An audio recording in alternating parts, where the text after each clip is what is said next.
नमस्ते। मैं आचार्य ट्विंकल आप सभी लोगों का स्वागत करती हूँ मेरे यूट्यूब चैनल पे। पिछले वीडियो में हमने लिकोरिया यानी कि ल्यूकोरिया भी बोलते हैं, इसको वाइट डिस्चार्ज भी बोलते हैं। तो इस टॉपिक पर हमने बात की थी। बहुत सारी महिलाओं को ये समस्या होती है और वो किसी को बता नहीं पाती। आजकल छोटी बच्चियों में भी ये समस्या बहुत ज़्यादा बढ़ गई है। समय रहते इसका इलाज न किया जाए तो बहुत ज़्यादा दिक्कत बढ़ सकती है। तो आज हम लोग लिकोरिया के लिए योग अभ्यास करेंगे। आपने नियमित रूप से मैट लेकर बैठ जाना है और इसका अभ्यास निरंतर करना है। सुबह सुबह अगर इसका अभ्यास किया जाए तो आपको फायदे बहुत ज़्यादा मिलते हैं।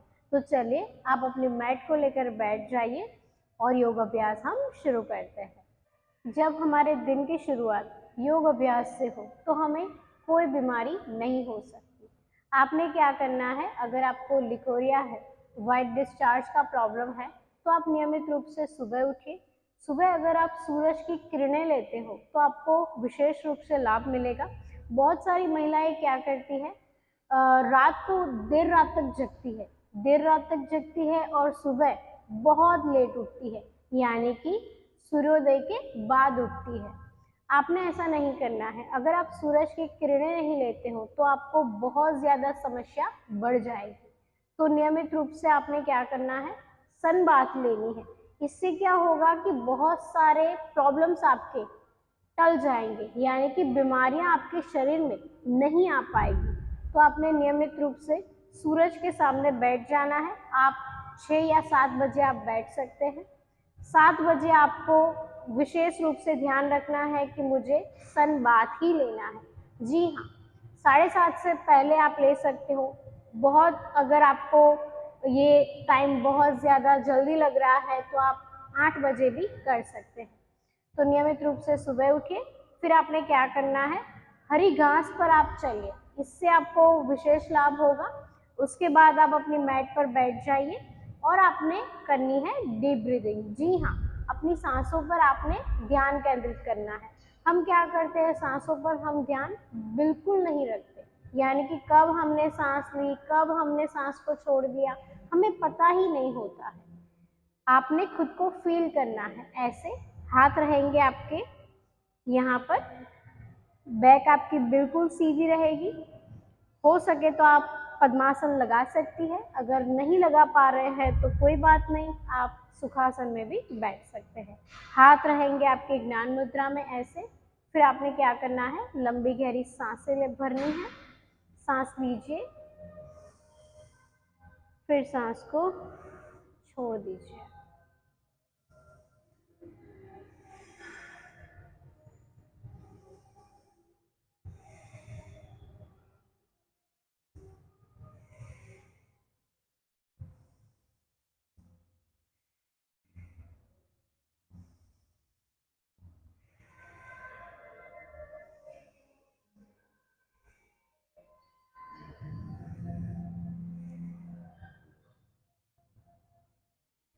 ऐसे आपने 10 बार लंबी गहरी सांसें भरनी है।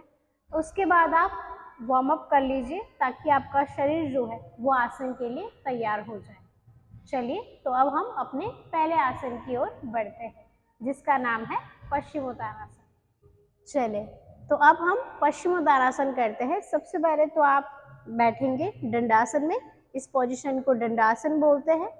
आपने क्या करना है, अपने दोनों हाथों को ऐसे ऊपर उठाना है, इंटरलॉक करना है ऐसे। सांस भरेंगे, पेट को अंदर धक्का देंगे और अपने हाथों को पैरों के नजदीक लाने का प्रयास करेंगे। शुरुआत में आपको सिर्फ इतना ही आएगा, पूरा हाथ आपका नीचे नहीं जाएगा, तो आपने परेशान नहीं होना है। प्रैक्टिस करना है ऐसे, जिससे आपका पश्चिमोत्तानासन बहुत ही अच्छे से हो जाए। 10 बार आप ऐसे अभ्यास करेंगे, उसके बाद आप पश्चिमोत्तानासन में प्रवेश करेंगे ताकि आपका आसन जो है वो अच्छे से लग पाए। चलिए, हाथ ऊपर करेंगे। अब हम आसन में प्रवेश करेंगे। सांस भरेंगे, पेट को हल्का अंदर धक्का देंगे, सांस छोड़ते हुए आराम से नीचे जाएंगे। अपने अंगूठे को पकड़ लेंगे ऐसे, कोहनी आपकी ज़मीन पर आपका सिर जो है वो आपके नी के ऊपर रहेगा ऐसे।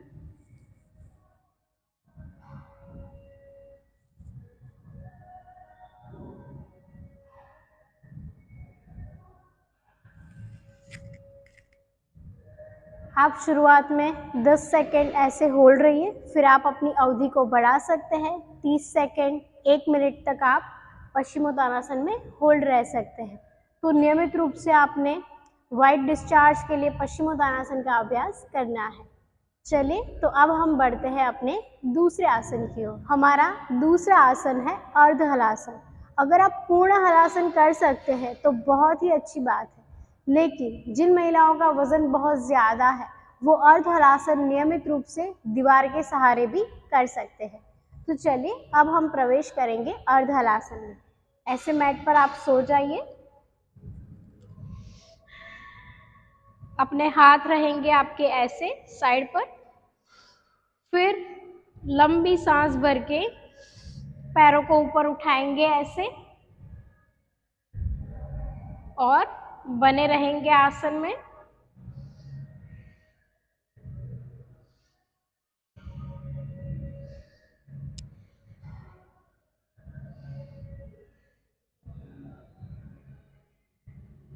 आपने आसन में बने रहना है।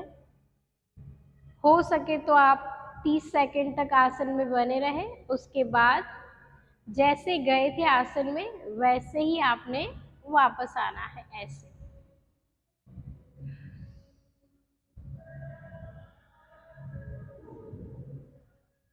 फिर आप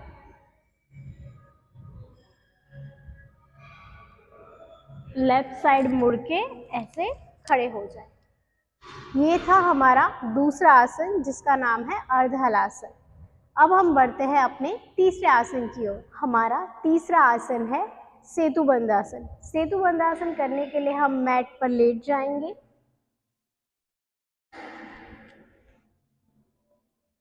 और अपने दोनों पैरों को ऐसे मोड़ेंगे।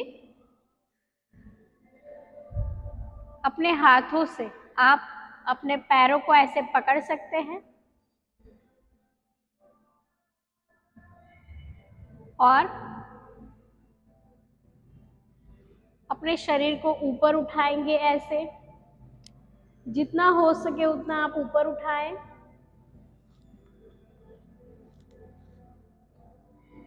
और बने रहे आप आसन में।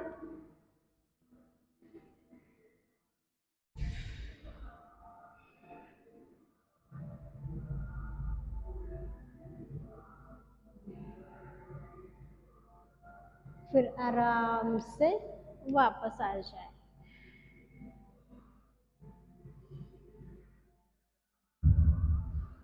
आप इस प्रकार भी हाथ रख सकते हैं ऐसे। जमीन पर भी आप हाथ रख सकते हैं और अपने शरीर को ऊपर उठा सकते हैं।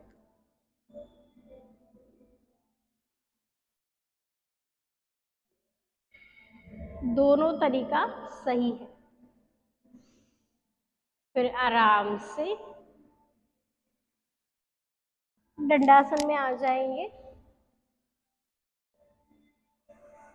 अब हम बढ़ते हैं हमारे चौथे आसन की ओर जिसका नाम है भुजंगासन। हमारा चौथा आसन है भुजंगासन। भुजंगासन यानी कोबरा पोज, जिसमें हमने मैट के ऊपर ऐसे उल्टे लेट जाना है। हाथ आपके रहेंगे आपके चेस्ट के आसपास, दोनों पैर एक दूसरे से जुड़े हुए। सांस भर के अपने शरीर को ऊपर उठाएंगे ऐसे। कमर के ऊपर का जो भाग है उसको ही ऊपर उठाना है आपने। नाभि आपकी आपकी मैट के ऊपर टिकी हुई होनी चाहिए।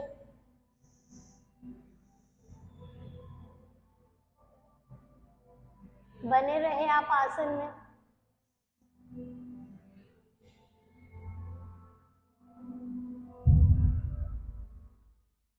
फिर आराम से सांस छोड़ते हुए वापस आ जाए। ऐसे आपने भुजंगासन का अभ्यास करना है। नियमित रूप से आपने शुरुआत में 10 सेकंड का अभ्यास करना है। उसके बाद आप 30 सेकंड 1 मिनट तक आप अभ्यास कर सकते हैं।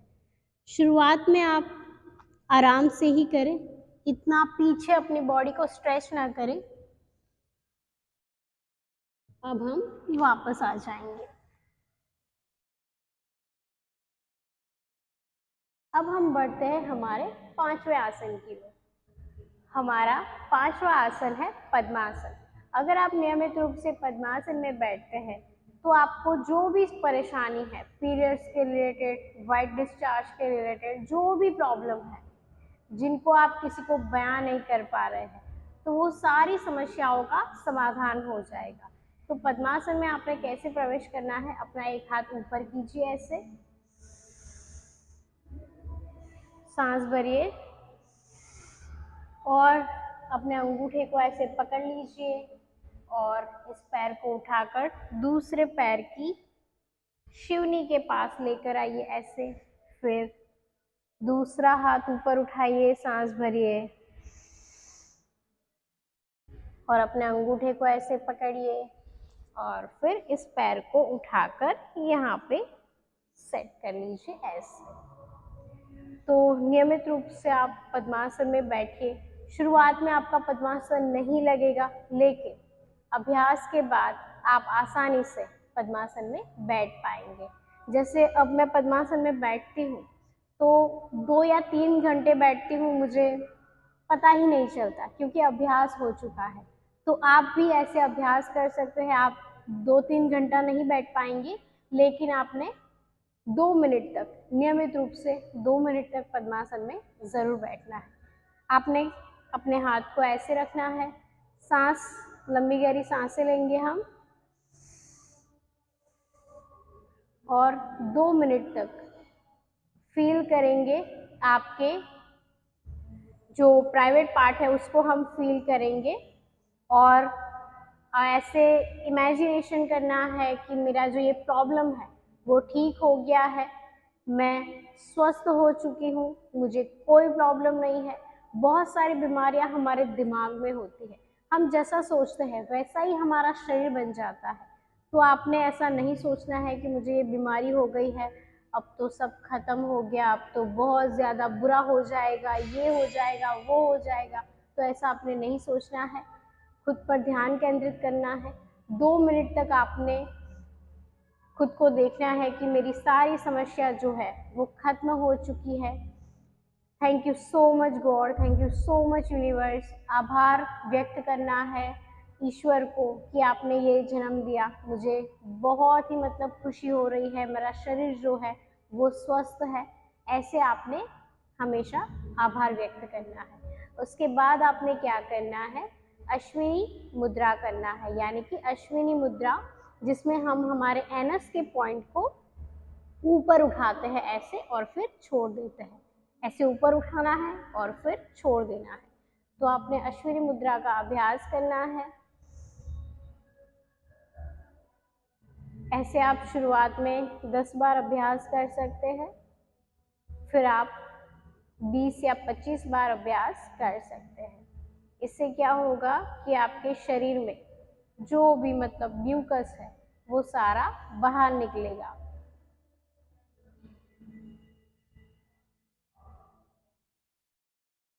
उसके बाद आप कपालभाति का अभ्यास कर सकते हैं। आपने सिर्फ एक बार सांस लेनी है ऐसे और पेट को अंदर धक्का देके सांस को लगातार बाहर निकालना है।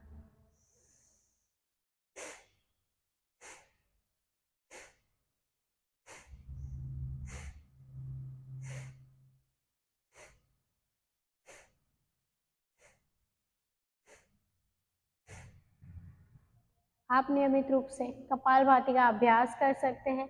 20 या 30 स्ट्रोक आप लगा सकते हैं। उसके बाद आप 1 मिनट में 60 स्ट्रोक भी लगा सकते हैं, लेकिन शुरुआत में आपने सिर्फ 20 ही स्ट्रोक लगाने हैं। नियमित रूप से आपने अभ्यास करना है, जो मैंने आपको योग अभ्यास सिखाया वो, और अश्विनी मुद्रा और कपालभाति नियमित रूप से आप कीजिए।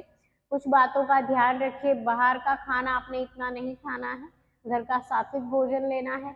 सुबह सुबह आप आंवला एलोवेरा का जूस पियो और नियमित रूप से आप योग अभ्यास करो, ठीक हो जाओगे। फॉलो फॉर मोर और मिलते हैं हम अगले वीडियो में।